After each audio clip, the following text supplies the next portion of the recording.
Oh, James Baldwin, the man himself, looking always professional with your. Is it a green screen background? I don't know, but it just looks like you're coming from, I don't know, the middle of an AI simulation, James.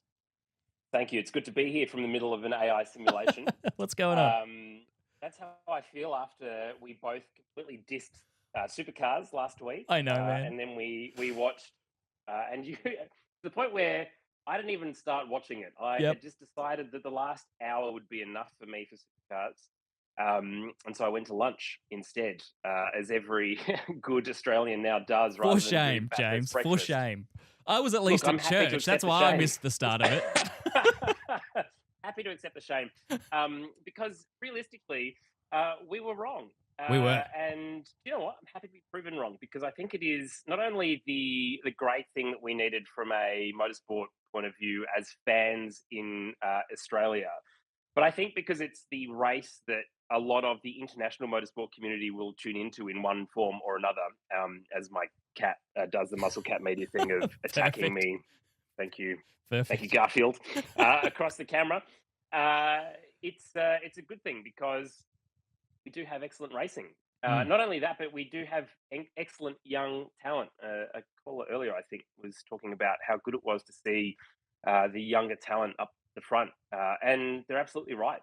People like Cooper Murray, Jaden Ojeda, and of course the fact that it was taken out by a young, tall New Zealander and someone who's been in supercars for 478 years, Garth Tander. So, there's good things on one hand, and I can't believe he's still racing on the other. But then we have someone like Craig Lowndes, who is paired up with Bates, who did a great job of pulling the car out of the gravel a couple of times as well, really leaning into his rally heritage. But yeah, I wanted to come on to say that we were both wrong. We were so It's not wrong. a bad thing, but it's the weather. So we can't predict the weather. If it was That's right. dry, Brody Kostecki likely would have won it, I guess.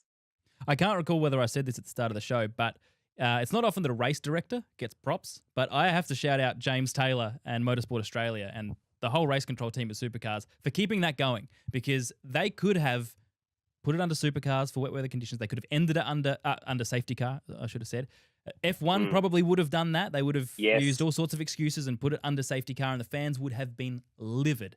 But they let them race, and boy, did they race. It was late 90s stuff across the top of the mountain. The way that they were rubbing fenders and putting each other off the track and risking penalties and Golding, we saw it. The way that ends, he hits Murray, and he maybe lacked patience in that, but you can see why he went for it. He gets what I thought was a fair 5-second penalty, crosses the line first, wins Bathurst, but of course Payne and Tander were right behind him within 5 seconds to take the win. So it couldn't have had more drama. If you haven't watched it, watch the mini on KO. I mean, it was just an extraordinary race. And if you don't enjoy watching that, then you don't like motorsport, and that's fine. But this is the acid test, I think.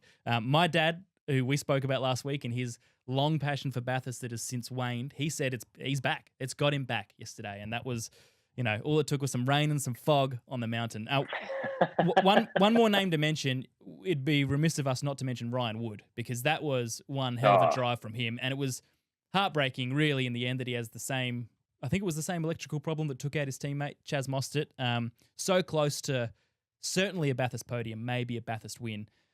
It's not the mountain if there's not heartbreak, but that was one where you looked at, and I don't normally go for the New Zealander in the Aussie race, but gee, he would have been a deserving winner as well as Matthew Payne, and yes, Garth Tander, six-time Bathurst champion, was as well. Yeah. Look, I think you're right. It's certainly one of those things that for two things. I want to talk about Formula One in a second as well. Sure. But we suffer under Sky F1 in this country, thanks to Fox Sports, and they love to apologise for things. And Oscar Piastri on the radio last time out in Singapore said the knob is hard, and Croft said had to apologise to the British audiences who were no doubt either digging into their cup of Yorkshire tea or having a Sunday roast, depending on when they were watching the event. I'm sure they're all very offended. And you know what, as they should be, because God save the king. But Brian Wood can get out there and say that the fault, of which he didn't exactly know what it was yet, is piss poor by whatever has caused the issue, and the entire Supercars coverage is like, yes, we agree. Yep. And so I think in that instance, it really does show the heart of Australian motorsport, but also how we broadcast that in this country. Massive hats off to Chad Nalon, who was He really was able to really get good. out there into, he really brought a lot of energy to Supercars broadcast as he does all the time. So, Chad, of course, you're watching this, as you said, suffering technical issues because of the millions of people tuning into this on a Monday Oh, night instead of watching Australian Story or whatever else is on the other side. nothing else is on, But James. Shush. that's true. That's true. But well done to Bathurst. I think the proof will be in the pudding in terms of how they can keep people watching for the next couple of endurance rounds, Yep. coming to Sandown, and then also into the grand final season. The thing I think that I was probably a little like overcooked by was the Adelaide or the ADL shiny safety car. We at least got to see that many times talking about the grand final. Yes. And also the entire Triple M crew, like Billy Brownless wearing an Adelaide hat. It made absolutely no sense to me that someone on radio is wearing that merch. But anyway, I'm sure someone can fill me in as to why the PRs made that call. But I think the fact that we are in finals season now and Matt Payne has scored himself a ticket, Enduro Cup, the rest of it, it's a brand new year for Supercars and how they attract fans. So potentially, this is a race that is going to draw people in and keep them watching. 100%. I think before we move on to F1, and we'll do it quickly, I just want to say, I think an issue with the grand final concept is that it's manufactured. And when you manufacture a grand final, it's not a grand final. A grand final is something that is the natural conclusion of a sporting competition that's set up to end that way. One team versus the other team. That's what a grand final is. You can call it what you want. If it's the last game out of all of the teams and there's two left standing, we know that's the grand final. We don't know that with Supercars. It's always been a series. It's a year-long endurance event where points matter across the whole season. And we've seen struggles with golf trying to figure out how they finish their season. We see that with Supercars. We see that with all these sports that are now introducing finals. NASCAR as well. I still don't really marry up with that concept of finals there, but is what it is. F1, let's go for 30 seconds of F1, Jim. Well, just very quickly before that, I think the difference between Supercars and F1 is that Brock Feeney, who's currently leading Supercars, has 2,328 points. Don't get me started and on that system. Piastri, who's leading, he's got 336. So maybe they could start with just decreasing the points by 3,000 and going from there, because it's utterly ridiculous to me that we could have that many points. It's so hard to comprehend. Just simplify it. Anyway. I can't. No one can. No, not you. Them. No sense. I'm not blaming you.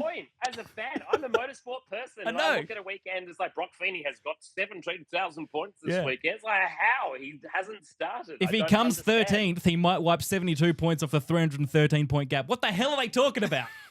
I'm in the back passing out from trying to do the mental maths. I'm like, the hangover and do with the beard and the mental maths. That's me thinking about Supercars. Anyway, put Supercars in the bin because I won't think about it again until Bathurst next year now.